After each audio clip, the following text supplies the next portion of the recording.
Magandang araw mga bata. Ako nga pala si Teacher Bird. Bago tayo magsimula sa ating talakayan, magdasal muna tayo. Almighty Father, we praise and thank you for this day.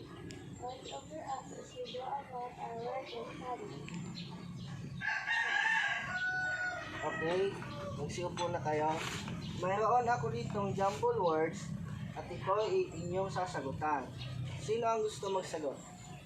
Okay, Joyanne.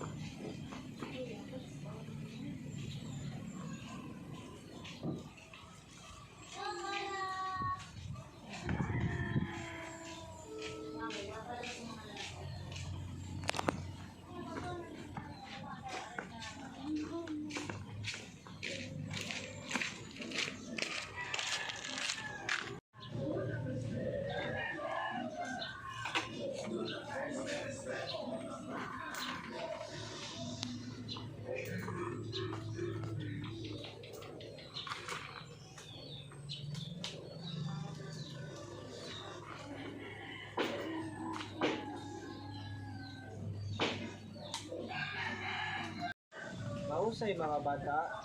Ngayon, basahin nyo nga ang iyong nabuong mga salita. Sunshine Store,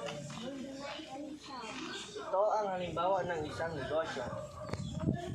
Ang iba't ibang uri ng negosyo. Layunin nito ang nasasabi at natutukoy ang salitang may personalidad.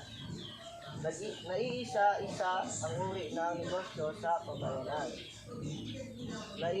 Bahagi ng ang sarili karanasan sa pagbibili.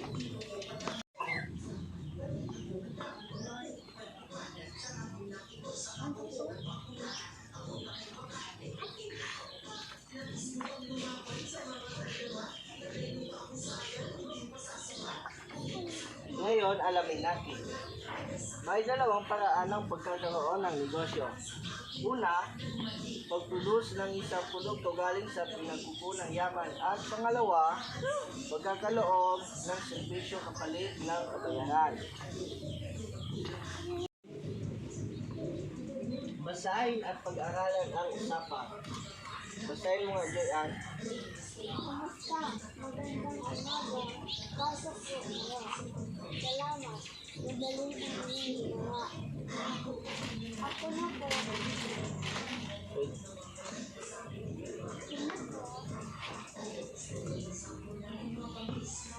Ako na po ang gagawa para sa inyo, sir. Para sa inyo po ito. Salamat sa pagpunta. May tanong ako. Ano ang napansin sa usapan? Anong kaugalian ang pinakita ng mga nagsalita? Ang mga usapan ng nagkakasipa ng paggawa.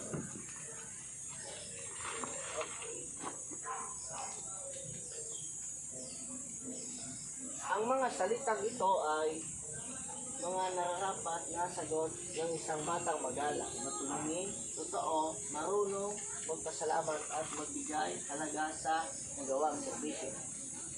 Sa simpleng usapan, napansin mo ba ang bawat negosyo ay laging gumagamit ng mga salitang may personalidad dahil ang mamimili ay kailangan kasiyahan sa produkto o serbisyo.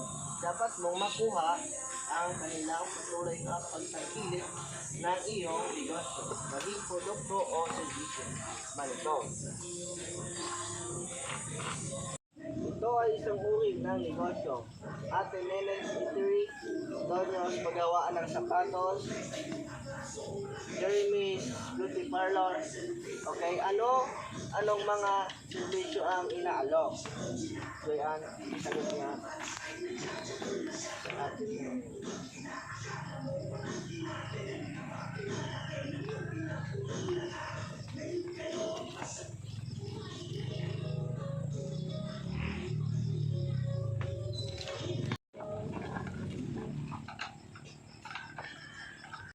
Ate Nenen's Eatery.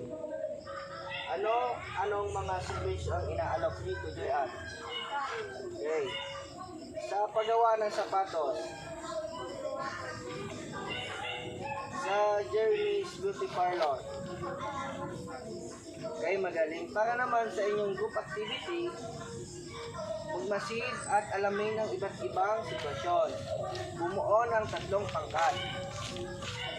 Unang grupo, isulat sa Manila paper ang naranasan at masdan sa isang fast food na restaurant.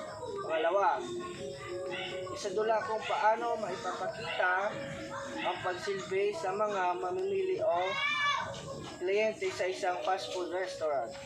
Sa pangatlong grupo naman, isulat sa Manila paper ang magandang katangian ng isang negosyo at mga salita na naging trademark o identity. Ipayag sa klase, talakayin ang tungkol sa... Okay, very good. Tapos na ang lahat. Para naman sa pangalawang gawain,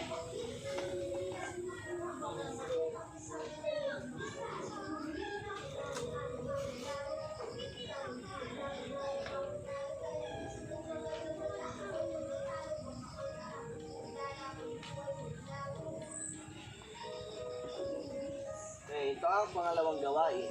Basahin ang mga pangungusap, isulat ang pitik ng T kung tama, M naman kung mali. Isulat ang sagot sa kwaderno.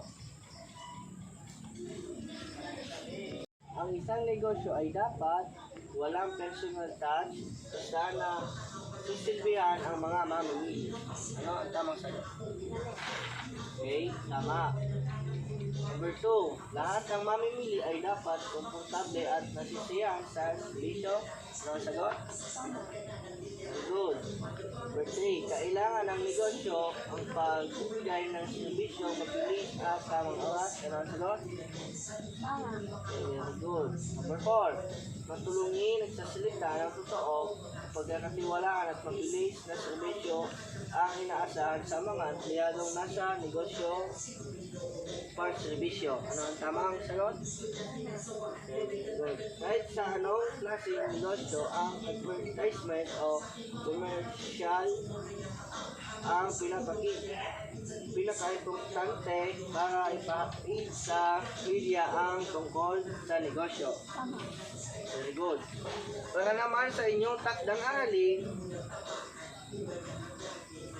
magmasid sa inyong pamayanan anong mga negosyo ang makikita dito. Number 2, base sa inyong itala, pumili ng isa at kapanayamin ang mamamahala, itanong ang sumusunod at isulat sa klase.